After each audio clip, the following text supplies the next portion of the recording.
আমি সুকান্ত মণ্ডল বলছি, WBCS oriented teacher. অনেক স্টুডেন্ট আমাকে এসে বলে, স্যার আমি ম্যাথমেটিক্স কিছু বুঝি না, আমি জানি না, আমার ব্যাকগ্রাউন্ড ম্যাথমেটিক্স ছিল না। ইটস আ রং। ওর দৃষ্টিভঙ্গিতে, ওর সিচুয়েশনে এই কথাটা 100% correct, but mathematical induction as a teacher হিসাবে তার জিনিসটা আমার কাছে এটা একটা ভুল আইডিয়া।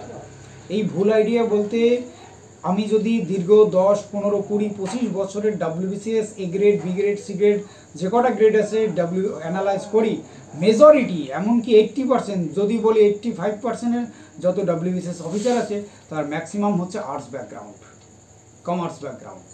তো তারা কি করে করেছে?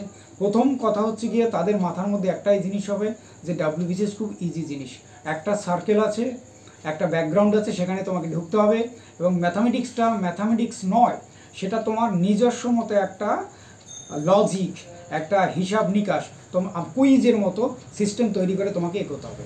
এখানে একাডেমিক স্কোরের কোনো ভ্যালু নেই, একাডেমিকের কোনো দরকারই নেই। ফর্মুলেশন, তোমার টেকনোলজির জায়গাটা শিখলেই ম্যাথমেটিক্স হয়ে যাবে। এবং ম্যাথমেটিক্সটা তুমি যদি আগে শিখতে পারো, আগে জানতে পারো, তাহলে তোমার এভরিথিং ওকে। বাই।